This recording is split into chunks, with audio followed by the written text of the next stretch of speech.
تمام تعریفیں، حمد اور ثنا اللہ تعالی جل مجدہ الکریم کے لیے۔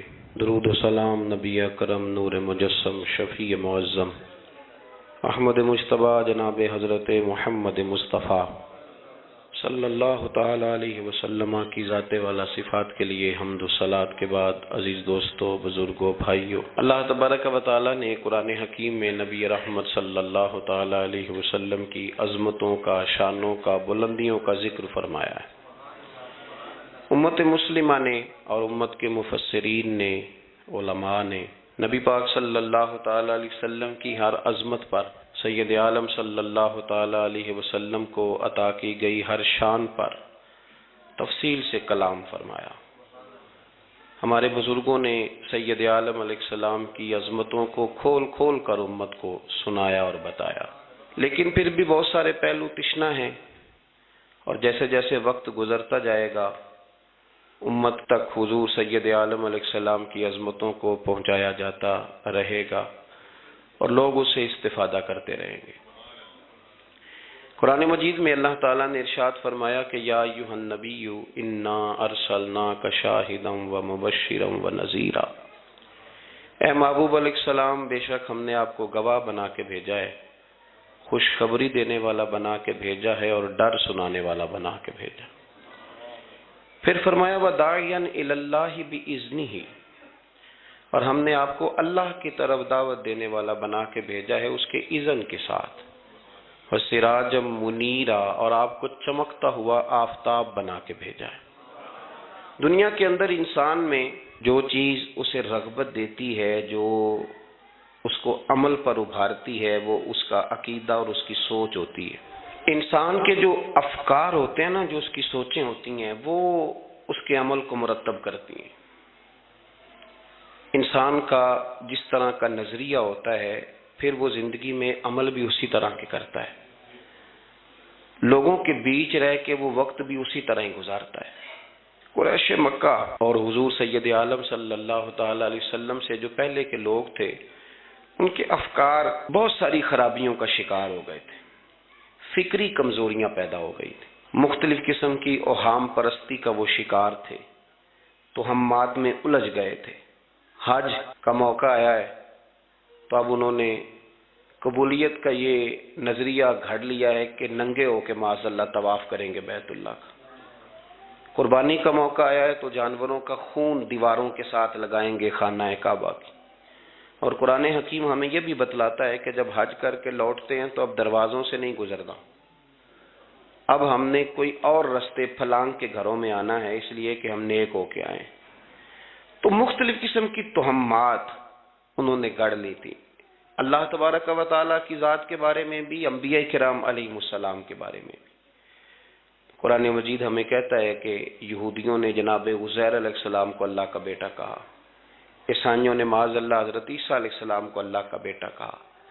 تو افکار کے اندر جب انسان کے بہت زیادہ خرابیاں آ جاتی ہیں، یعنی ایک آدمی کا ذہن بن گیا نا سارے لوگ چور ہی ہیں، تو پھر کسی سے دوستی کرنا، کسی کے ساتھ چلنا، وقت گزارنا اس کے لیے دشوار ہی نہیں، محال بھی ہو جاتا ہے۔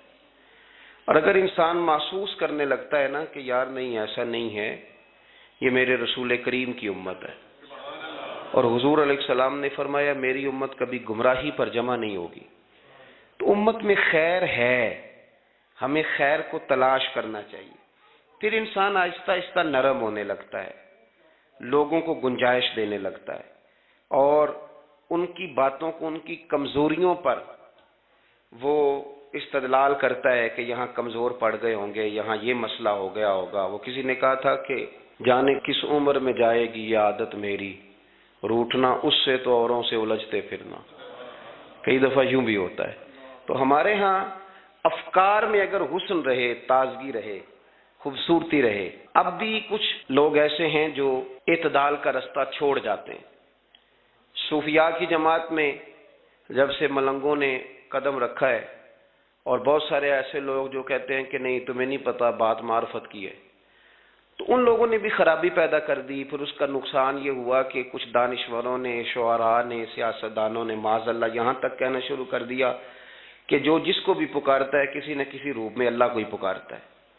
افکار میلے کر دیے، بھئی اگر جس کو بھی جو پکارا جا رہا تھا تو وہ معاذ اللہ اللہ کو ہی پکارا جا رہا تھا، جس کے سامنے جو جھکتا تھا تو کوئی نہ کوئی اس کے ہاں توحید پائی ہی جاتی تھی، تو پھر اللہ کے رسول بتوں کے خلاف کیوں جہاد کرتے رہے؟ پھر لا الہ الا اللہ کا کیا معنی ہوا؟ تو ایک تو وہ طبقہ آیا، پھر ایک الحاد اور بے دینی کا رویہ کچھ لوگوں نے یہ بھی اختیار کیا کہ معاذ اللہ انہوں نے مسبب الاسباب کی بجائے لوگوں کو اسباب پر زیادہ توکل کرنے کا معاذ اللہ درس دیا، دعاؤں سے کام نہیں چلتا، خالی نعروں سے بات نہیں بنتی۔ اس کو یہاں تک لے گئے کہ اگر آج انہیں حضور کا کوئی معجزہ بتایا جائے، کسی کرامت کی بات کی جائے، اللہ تبارک و تعالیٰ کی طرف سے عطا کردہ کسی انہونی ایسی بات میں جس میں خالصتاً قدرت الہی کا دخل ہو، تو ان لوگوں کے لیے ماننا مشکل ہو جاتا ہے، کیونکہ انہوں نے زور ہی اس بات پہ دے دیا ہے۔ تو ان سارے رویوں کے اندر ہمیں پھر پلٹ کر انہی تعلیمات کی طرف توجہ کرنی ہوگی جو مدینے والے محبوب نے ہمیں عطا فرمائی، جو حضور نے عقائد اور نظریات کا حسن ہمیں عطا فرمایا۔ یہ میرا دور گھبرائے ہوئے لوگوں کا دور ہے، پریشان لوگوں کا دور ہے۔ ڈپریشن کے مریضوں کی تعداد 65% تک پہنچ گئی ہے۔ اس قدر زیادہ لوگ ڈرے ہوئے، پتہ نہیں کیا ہوگا۔ جو غریب ہو گیا وہ جانتا ہے شاید کبھی بھی میرا ہاتھ نہیں پڑے گا، جو بیمار ہو گیا وہ سمجھتا ہے کہ شاید کبھی تندرست نہیں ہوگا۔ تو کمزوری آ گئی اور تیزی کے ساتھ آئی۔ ٹی وی پہ بیٹھے لوگوں نے بھی کمزور کیا۔ پھر ایک تعویذ دھاگے والے تھے، انہوں نے بھی کہہ دیا تینوں کسی نے کچھ کیتا ہے۔ وہ بھئی کنے کیتا ہے؟ کہندا ہے مینوں حکم ہی نہیں، مینوں تے شرارت دا حکم سی وہ میں کر چھڑی، تینوں کسی نے کچھ۔ اب تو سوچتا رہ، جتنے تیرے دشمن ہیں تو ان کی لسٹ بنا لے۔ تو شرارتیں ہوئیں، لوگ کمزور ہوئے، افکار کے اندر کمزوری آئی۔ رسول کریم صلی اللہ علیہ وسلم لوگوں کو طاقتور کرتے، توکل کا درس دیتے، توحید باری تعالیٰ کے ستھرے جذبے حضور اپنے غلاموں کو عطا فرماتے، ان کی فکری حضور تربیت فرماتے، فکری۔ اللہ کے رسول صلی اللہ علیہ وسلم غار ثور میں موجود ہیں، ساتھ سیدنا صدیق اکبر رضی اللہ تعالیٰ عنہ۔ کفار جو گرفتار کرنے والے تھے، پیچھے لگے ہوئے تھے، وہ غار ثور کے دروازے تک آ گئے۔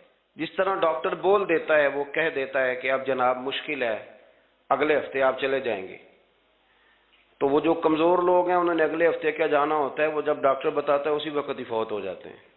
وہ کہتے ہیں اگلا ہفتہ تو لیٹ ہے، اسی وقت ہی سمیٹ لیتے ہیں سامان سفر۔ اور کچھ لوگ ایسے تھے، ڈاکٹر نے کہا کہ جناب آپ کی رپورٹس بتاتی ہیں کہ آپ بہت جلدی چلے جائیں گے، تو انہوں نے کہا جناب آپ جو کہہ رہے ہیں اپنے علم کے مطابق کہہ رہے ہیں، پر ہونا تو وہ ہے جو میرا رب کریم چاہے گا۔ یہ وہ جذبات ہیں جو ہمیں رسول کریم علیہ السلام نے عطا فرمائے۔ دیکھو حضرت ابوبکر صدیق رضی اللہ تعالیٰ عنہ کے ساتھ حضور غار ثور میں موجود ہے۔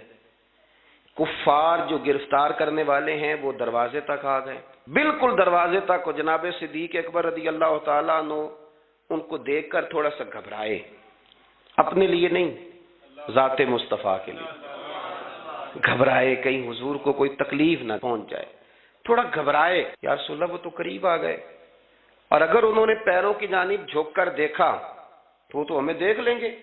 بالکل سرانے پہنچ گئے، یہ آ گئے، کھڑے ہو گئے، اور درمیان میں پردہ کیا ہے؟ مکڑی کا جالا، اور مکڑی کا جالا پھونک سے بھی اڑ جاتا ہے، تو مکڑی کا جالا بیچ میں۔ حضور وہ تو پہنچ گئے، ذرا جھک کر کے دیکھیں گے تو وہ تو ہمیں پکڑ لیں گے۔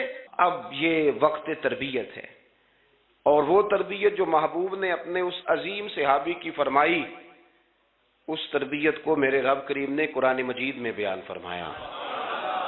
حضور فرماتے ہیں، رب فرماتا ہے کہ فرمایا محبوب نے، فرمایا لا تحزن، ابو بکر گھبرانا۔ یہ ایک موقع ہوتا ہے جب انسان کو گھیر لیتی ہیں مشکلات چاروں جانب سے، اور جو بھی آتا ہے وہ اسے مایوس ہی کرتا ہے، لیکن حالات کے سہمے ہوئے لوگوں کو بتا دو حالات بدل جاتے ہیں، ایک جیسے نہیں رہتے۔ کہا لا تحزن، ابو بکر گھبرانا، کیوں؟ ہماری فوجیں آ کے انہیں پکڑ لیں گی، یا اندر ہمارے پاس کوئی ایسا اسلحہ موجود ہے کہ ہم ان پر چھوڑ دیں گے تو یہ مر جائیں گے۔ لا تحزن، ابو بکر گھبرائیے مت۔ کیوں نہ گھبرائیے؟ اس لیے کہ ان اللہ معنا، بے شک اللہ ہمارے ساتھ ہے۔ جن کے ساتھ رب ہو انہیں گھبرانا نہیں چاہیے. انہیں گھبرانا کہ جو مسلح کی قوت ہوتی ہے، یہ دعا کی طاقت ہوتی ہے، دعا صلاح المومن، یہ جو قوت ہوتی ہے انسان کے پاس، یہ جو اس کے پاس ہتھیار ہوتا ہے کہ آج رات منا لوں گا میرا رب کرم فرما دے، یہ جو اس کے پاس قوت ہوتی ہے یہ اسے کمزور نہیں پڑنے دیتی، اسے طاقتور رکھتی.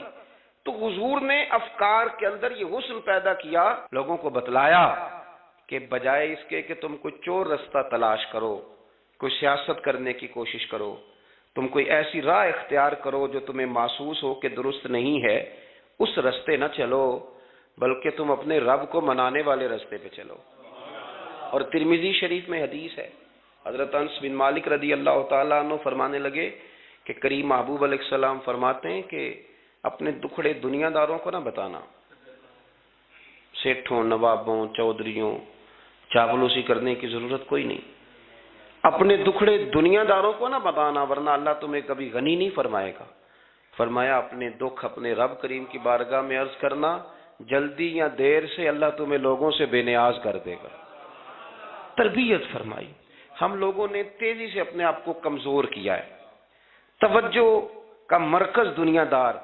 وہ اکبر الہآبادی نے کہا تھا کہ مصیبت میں بھی اب یاد خدا ہم کو نہیں آتی، دعا منہ سے نہ نکلی جیبوں سے عرضیاں نکلی. اب بھی نہ لوگ درخواستیں جمع کراتے ہیں، دعائیں نہیں کرتے.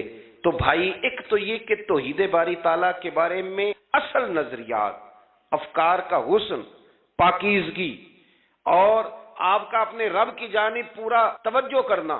ہمارے ہاں اب تو خیر کرامتیں فیس بک پہ آتی ہیں اور لوگ اس کا سوال بھی بڑا تگڑا کر کے کرتے ہیں. اور جو بچے چھوٹے موٹے ہماری طرح طالب علم ہوتے ہیں، کچھ کتابیں پڑھنے والے دین کے، وہ کئی دفعہ الجھ جاتے ہیں کہ اب اس کو ٹیلی کیسے کریں، ساتھ کیسے جوڑیں. ایسی کرامتیں اور کرامت بیان کرنا بھی لوگوں نے ذمہ داری سمجھ لیا ہے. حالانکہ جڑے محرم راز حقیقت دے وہ تے راز حقیقت کھول دے ہی نہیں. اے جنہ ویکھیا نہیں او کرن گلاں، جنہ ویکھ لیا او تے بول دے ہی نہیں، تو بات ہی نہیں کرتے. تو کرامت نا جوڑ جاڑ کے نا کہیں فٹ کی جاتی ہے. آپ کو بخاری مسلم میں حدیث ملے گی، کوئی بھی ایسی اوہام پرستی، کوئی بھی ایسا نظریہ، کوئی بھی ایسی بات جو ذہن کو منتشر کرے. یعنی ابھی تک لوگ کہہ دیتے ہیں ہمارے کہ وہ کالی بلی رستہ کاٹ گئی تھی. تو معاملہ بڑا، میں ملتان شریف پہنچا تو مجھے وہاں ایک میرے سنگی کہنے لگے، بڑا پرانا ان سے ربط ہے، کہنے لگے کہ میں نے آج نا تجربہ کیا ہے، ویسے واقعی کالی بلی رستہ کاٹی ہے تو مشکل ہو گئی ہے. میں نے انہیں کہا کہ آپ کا تجربہ سجدہ صاحب کا محتاج ہے، آپ کو دوبارہ سے تجربہ کرنا چاہیے. خدا کے بندے، کالی بلی رستہ کاٹ جائے تو مشکل ہوتی ہے، تو میرا تو سارے رستے، کئی کالی گاڑیاں رستہ کاٹ گئی، اب کیا کیا جائے. یہ کمزوری ہے. افکار میں کمزوری نہیں پیدا کریں، کچا پن نہ پیدا کریں، آپ مضبوطی لائیں. بخاری مسلم میں آپ کو حدیث ملے گی، سرور کائنات علیہ السلام کے صاحبزادے جناب ابراہیم علیہ السلام وصال فرما گئے، اور کیفیت یہ تھی کہ انہوں نے حضور کی مقدس گود میں آخری سانس لیا. داڑھی مبارک محبوب کی آنسوؤں سے بھر گئی. حضرت انس کہتے ہیں عرض کی یا رسول اللہ آپ بھی آنسو بہاتے ہیں؟ فرمایا میرا بیٹا گیا ہے تو آنسو نکل آئے ہیں، ورنہ میری زبان پہ وہی جاری ہے جس سے میرا رب راضی ہوتا ہے. اسی دن نا، جس دن سرکار کے صاحبزادے کا وصال ہوا، اسی دن سورج کو گرہن ہو گیا. کچھ لوگوں نے بات جوڑ دی، کہنے لگے کہ آج چونکہ حضور سید عالم علیہ السلام کے صاحبزادے کا وصال ہو گیا تو آج دیکھو سورج کو بھی گرہن ہو گیا. بات جوڑ دی. غم کی کیفیت تھی، سرکار کی مقدس داڑھی آنسوؤں سے بھری ہوئی تھی، حالات کا تقاضا اور اس کی سمت کچھ اور تھی. حضور نے جمعے کا انتظار نہیں فرمایا، فرمایا بلاؤ لوگوں کو مسجد میں. لوگ جمع ہو گئے اور صحابہ فرماتے ہیں ہمارے خیال میں یہ تھا کہ یہ موقع نہیں تھا. آج نہ جہاد کے لیے حکم آنا ہے، کس مقصد کے لیے حضور نے طلب فرمایا، لیکن جب ہم گئے اتنا ضروری کام ہے نظریات کا صاف ہونا کہ اللہ کے محبوب نے لوگوں کو اسی دن بلا کے فرمایا لوگوں سنو، سورج اور چاند کو جب گرہن لگے تو استغفار پڑھا کرو، تسبیحات کیا کرو، نوافل ادا کیا کرو، اللہ کے حضور حاضر ہوا کرو. فرمایا یہ سورج اور چاند کو جب گرہن لگے تو یہ اللہ کی نشانیوں میں سے نشانی ہوتا ہے، کسی بندے کے دنیا سے جانے کا اس کے ساتھ کوئی تعلق نہیں۔ تم نے اپنے ذہن کو ٹھیک رکھنا ہے، افکار کو ٹھیک رکھنا، کسی بھی قسم کی تم نے اوہام پرستی کا شکار نہیں ہو۔ مضبوط رہیں، مضبوط رہیں، اٹھ باندھ کمر کیوں ڈرتا ہے، پھر دیکھو خدا کیا کرتا ہے۔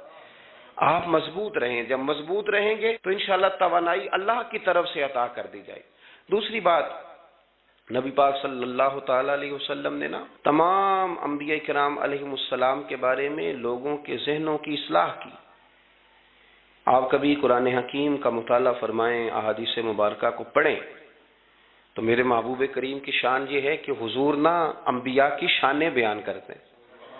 حضرت موسیٰ کلیم اللہ ہیں، کس نے ہمیں بتایا؟ قرآن و حدیث نے بتایا۔ شانیں بیان کی نبیوں کی، عظمتیں بیان کی۔ حضرت ابراہیم خلیل اللہ ہیں، یہ ہمیں قرآن نے بتایا، حضور نے بتایا، لیکن ساتھ ہمیں یہ بھی بتایا کہ ہیں یہ اللہ کے بندے، ہیں یہ اللہ کے رسول۔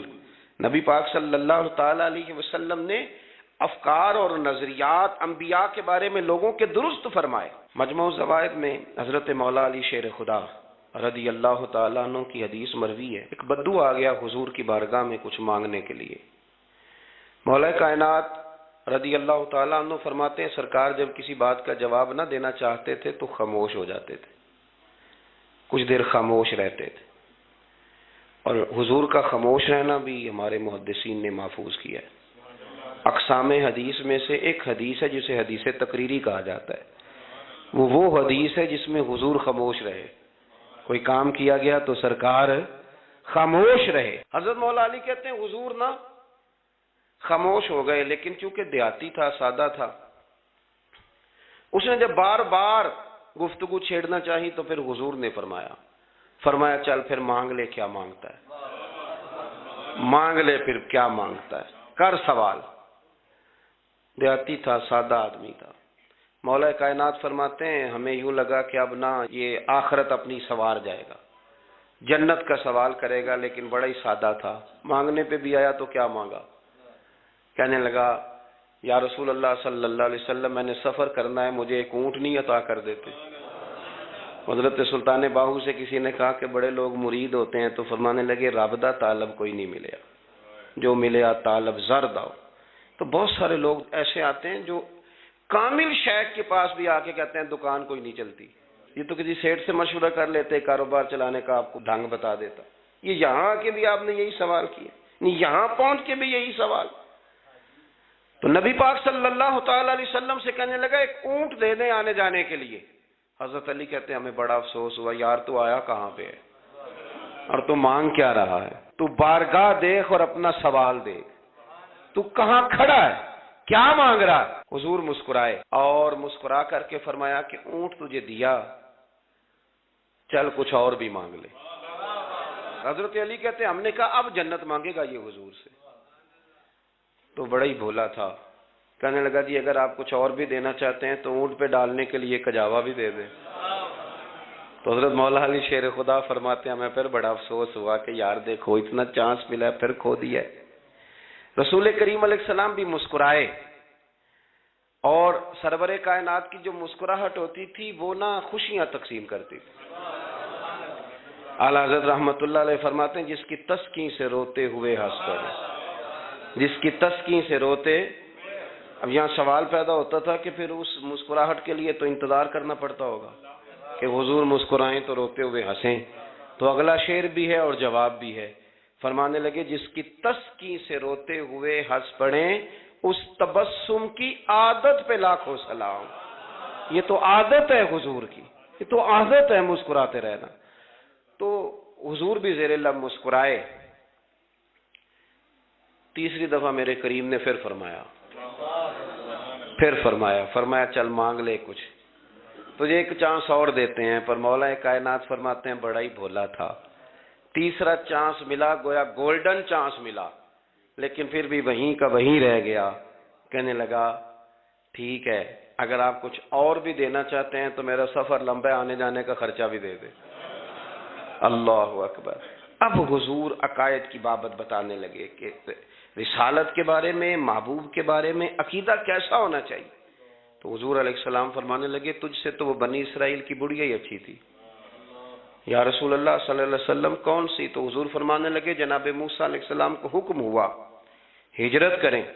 تو آپ جانے لگے تو پھر ارشاد خداوندی ہوا کہ جہاں حضرت یوسف علیہ السلام مدفون ہے، آپ کا مزار پر انوار ہے، اگر آپ کو جانا ہے تو پھر ان کے تابوت کو بھی آپ نکال کر کے ساتھ لے جائیں. حضرت سیدنا موسیٰ علیہ السلام نے لوگوں سے پوچھا تمہیں پتہ ہے جناب یوسف کا مزار کہاں ہے؟ کسی کو نہیں پتا. ایک بوڑھی اماں ہے ضعیف العمر، اس کو خبر ہے. حضرت موسیٰ علیہ السلام نے اس سے کہا اماں تو بتائے گی کہ حضرت یوسف کا مزار کہاں ہے؟ تو کہنے لگی بتاؤں گی پر مفت نہیں بتاؤں گی. یہ حضور بیان کر رہے ہیں، بتاؤں گی پر فری میں نہیں بتاؤں گی، میں نا مفت تھوڑی بتاؤں گی. فرمایا چل تو اپنی قیمت بتا بتانے کی. تو کہنے لگی میں اس شرط پہ جناب یوسف کے مزار کا پتہ بتاؤں گی کہ آپ مجھے جنت میں وہ والا گھر دیں گے جس کے پڑوسی جناب موسیٰ علیہ السلام ہو. آپ کے پڑوس میں گھر چاہیے. تجھ سے تجھی کو مانگ کے میں نے مانگ لی ساری کائنات. وہ والا مکان چاہیے جس کے پڑوسی آپ ہوں.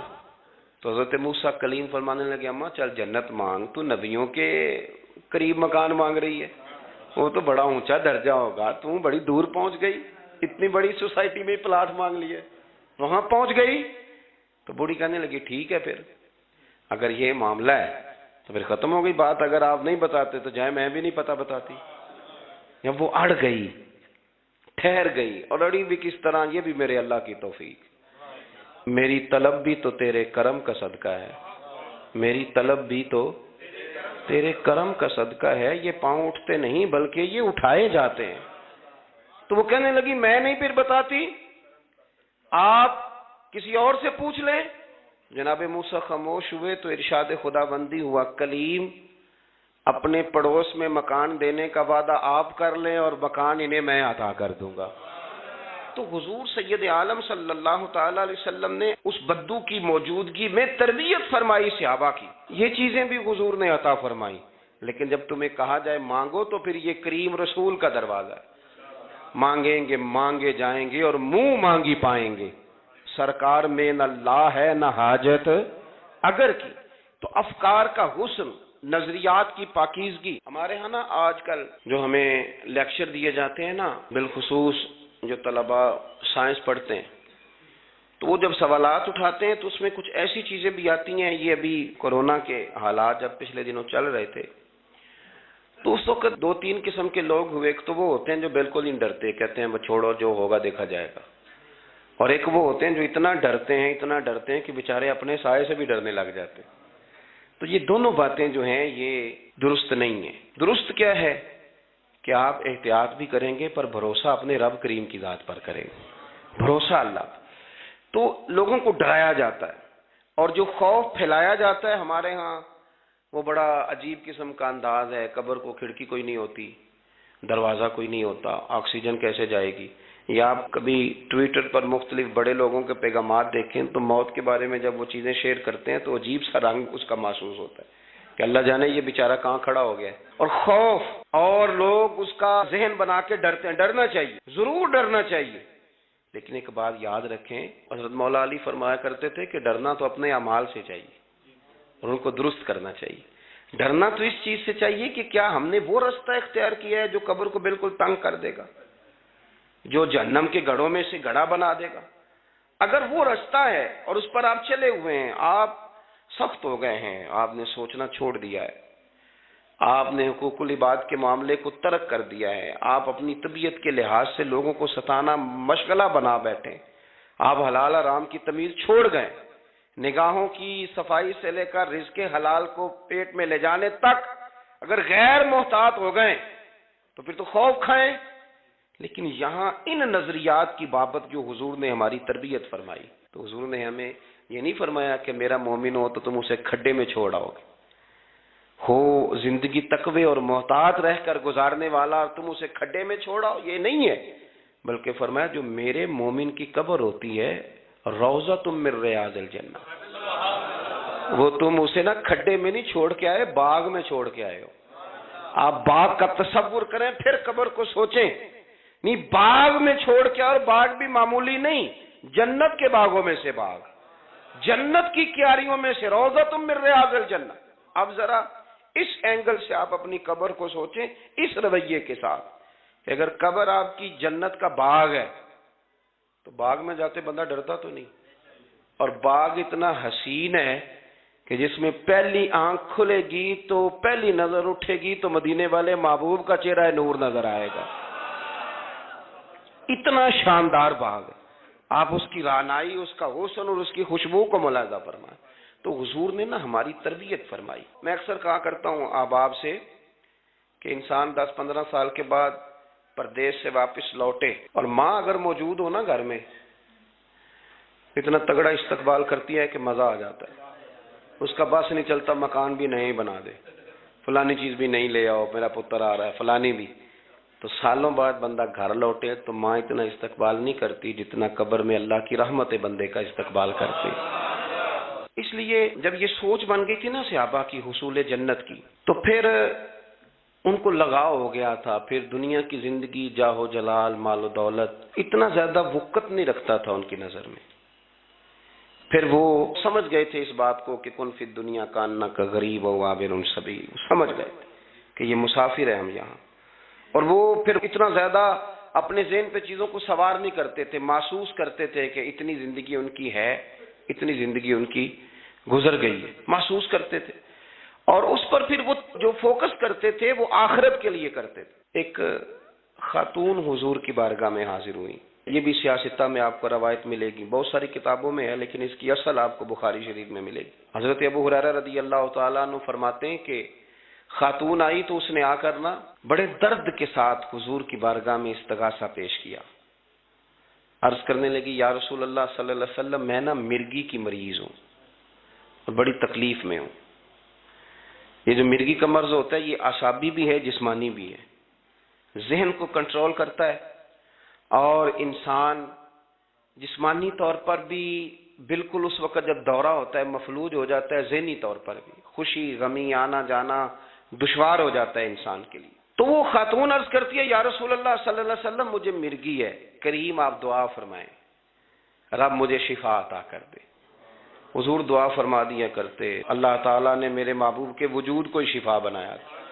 لعاب دہن مولا علی کی آنکھوں پہ لگائیں تو رب کریم فوراً شفا عطا فرمائے. لیکن حضور نا تربیت جب کرتے نا، تربیت لوگوں کے بیچ، تو پھر نظریات کو، عقائد کو، افکار کو حضور غسل دیتے، وضو کراتے. یہاں بھی سرکار نے صحابہ کے بیچ اس خاتون سے گفتگو فرمائی اور حضور فرمانے لگے، اگر تو کہے تو میں دعا کرتا ہوں رب تجھے شفا دے دے گا. حضور فرمانے لگے، اگر تو کہے میں دعا کرتا ہوں اللہ شفا دے گا. اور فرمایا، اگر تو کرے صبر تو میرا وعدہ ہے رب بغیر حساب کتاب جنت عطا کرے گا.